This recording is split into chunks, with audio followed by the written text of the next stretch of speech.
Hi, it is Jennifer.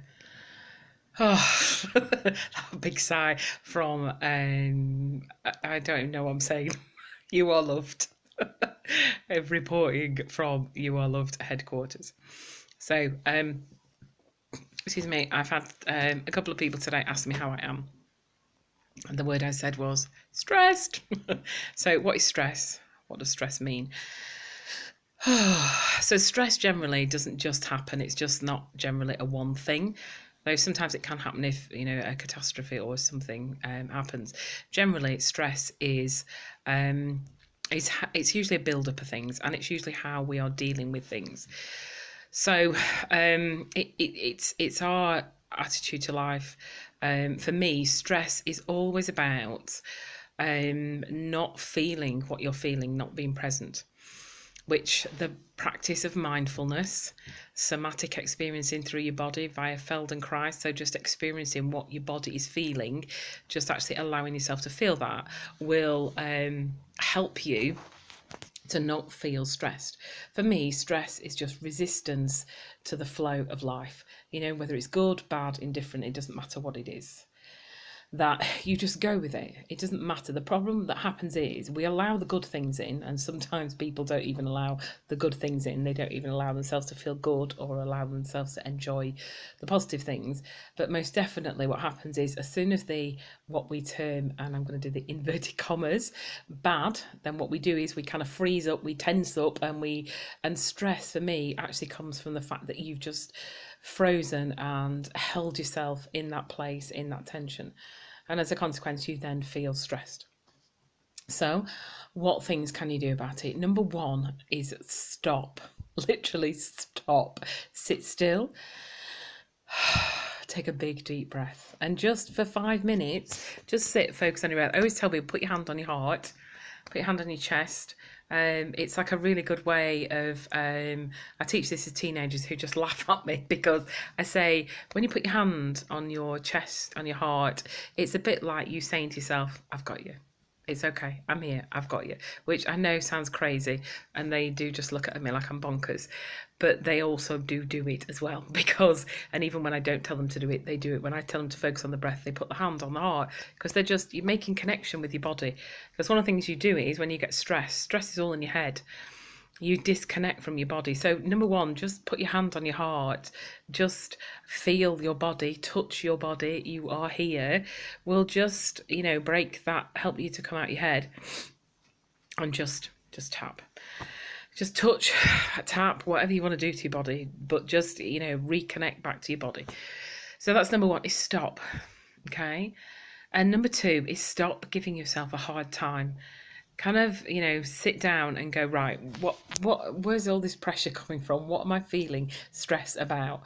I came home today and felt extremely stressed, like that I could scream at somebody, be really angry, and actually I just kind of go, okay, let's just stop. What on earth is going on? What is this all about? And a lot of times there can be nothing. We've just got caught up in staying stuck and not moving, not flowing.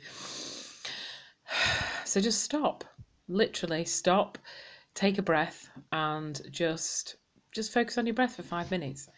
And then when you've done that, just actually relax. Just kind of, if you need to, there's other things. If you've then still got a lot of things to do, to help your mind relax, then first of all, just write out. If you're feeling stressed right now, stop, do the breath, and then get a pen and paper or your lovely journaling notepad that I know you've all got, and just literally write out all the list of all the things that you have to do. Or do a 5-minute brain dump, literally get your pen and just write out exactly what's stressing you out. Just write it out and just get it all off your chest. And then look at it and you might find, you know what, I have no idea what I'm stressed about. So number one, stop, hand on heart, and just focus on your breath. Just feel your breath. Just feel your chest rising. Feel your shoulders moving. Feel your stomach moving as you breathe. Get in touch with your body. Number two, either or do both, 2A, 2B, write a list of everything it is that you feel you've got to do, and then actually look at that list and just go, right, hold on a minute, who is it? Whose standards am I living by? You know, because a lot of times we're not living by our own standards. We're kind of living by inherited standards from, you know, everywhere. Our, you know, our family, our friends, our society, our workplace, everything. We kind of, you know, without realizing it, we adopt certain things, thinking I have to do it this way. You don't. Okay, like I'm, you know, tonight I'm holding a meeting at my house. We're trying to start up the Chorley branch of the Green Party, and I'm like, oh, you know, my house has to be perfect. No, it doesn't. Who says my house has to be perfect? I'm not sure where that comes from, but do you know what? No, it doesn't. Yes, it'd be nice if it was tidy. It'd be nice if it was clean, but do you know what? You know, if these people are not coming around to judge me, we're coming around to kind of, you know, set something up. So drop that standard straight away, just by dropping that standard and going, actually, it's okay. Because one of the things that happens is when we're stressed, we'll also have a different perception. We'll look at things and think, oh my gosh, everything's terrible. And actually it's not. But your perception of stress, the glasses that you've got on, that you're looking through at things, are making you think it's stressed. So stop, take a breath, put your hand on your heart, feel your body, connect to your body, you know, move your body, write it all out, offload what's stressing you, write a list of things that you need to do. And even then with that list, I'd then go through and cross some things off, because I tell you what, I bet you some things either don't need doing or need delegating. And then in the long term, take more regular care where you stop and check in once a week. Stop and check in, review your week. If you want to, writing it is brilliant, because I just think there's a real whole process of just writing it out. You know, right, what's gone well in your week, what's not gone well, what are you proud of, what have you achieved, you know, how are things going, what's not worked, what needs to maybe be done differently, what's going to happen next week, is there anything you need to think about for next week.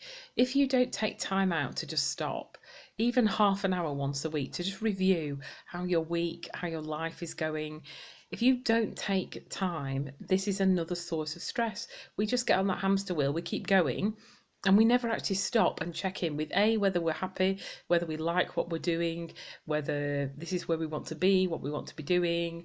We don't stop at all. We just kind of keep going, and then we just stop, flop, and maybe have a nervous breakdown, maybe have severe stress, and then go, oh, I don't know where it all went wrong. Yeah, sometimes it's really simple. It goes wrong because we just don't stop and check in and just go, am I okay? Am I on the right path? Am I doing the right thing? How's this week gone? What do I need for next week? So you've got quite a few things there. I'm definitely not stressed now. And my body's naturally getting me to do deep sighs, because it's relaxing and switching off. All right. Take some time out. If you can, take half an hour to just review, just think about how your week's been and think about next week. And if that stresses you out, then don't. Just because I say it doesn't mean it's gospel.